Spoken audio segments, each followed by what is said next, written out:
ఆ రోజు నేను ప్రారంభించినట్టు మీరు చూస్తే స్వచ్ఛ భారత్ రిపోర్ట్ నేనే ఇచ్చాను. ప్రధానమంత్రి గారు ఆ రోజు అడిగి ఒక 10 మంది ముఖ్యమంత్రులతో ఒక కమిటీ వేసి భారతదేశంలో ఏ విధంగా పరిశుభ్రంగా ఉండాలనో దానికి ఒక కమిటీ వేసి ఒక రిపోర్ట్ ఇచ్చాం.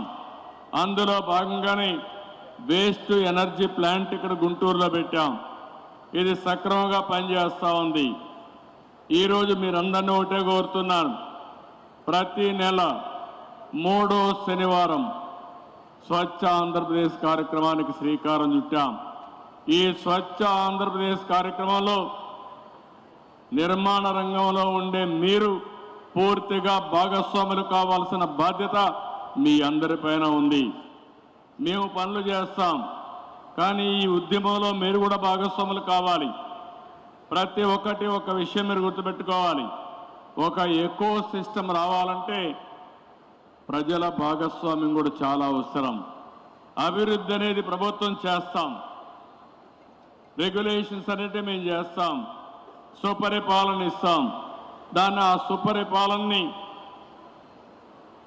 ముందుకు తీసుకుపోవాలంటే ఎవరైతే ఎలైట్ సెక్షన్స్ ఉన్నారో మీరందరూ భాగస్వాములు కావాల్సిన అవసరం ఉంది.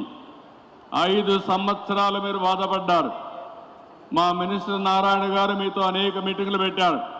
నేను ఒకే మాట చెప్పాను నారాయణ గారికి, రాష్ట్రంలో నిర్మాణ రంగం రూపొందుకోవాలి, ఎవరికి ఎలాంటి ఇబ్బందులు ఉండకూడదు. అవసరమై దేశం అంతా స్టడీ చేయండి, బెస్ట్ పాలసీ తీసుకొచ్చి నిర్మాణ రంగంలో ఉండే ప్రతి ఒక్కరూ శభాష్ అనాలి. భారతదేశంలో ఎవరైనా అడాప్ట్ చేసుకోవాలంటే మన పాలసీ అడాప్ట్ చేసుకోవాలని చెప్పాను. దానిపైన మీ అందరితో కూర్చొని అనేక సార్లు మీటింగ్ పెట్టాడు. ఇప్పుడే చాలా డీటెయిల్డ్గా చెప్పాడు. అన్ని నిర్ణయాలు తీసుకుని ఎన్ని వీలైతే అన్ని నిర్ణయాల్ని ఆయన సింప్లిఫై చేశాడు.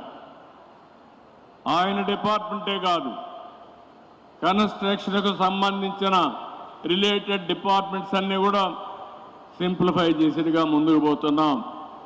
ఫైనల్గా మీరు ఒకసారి చూస్తే బెస్ట్ గైడ్ లైన్స్ ఇవ్వడమే కాదు, భవిష్యత్తులో కూడా ఒకటి హామీ ఇస్తున్నా, వేరే స్టేట్ ఎక్కడైనా మాకంటే బాగా చేస్తే అవి కూడా తీసుకురండి, దాన్ని కూడా అమలు చేసే బాధ్యత ఈ ప్రభుత్వం తీసుకుంటాం. నేను ఒక ట్రాన్స్పరెంట్గా ముందుకు పోతాం, ఎక్కడ కూడా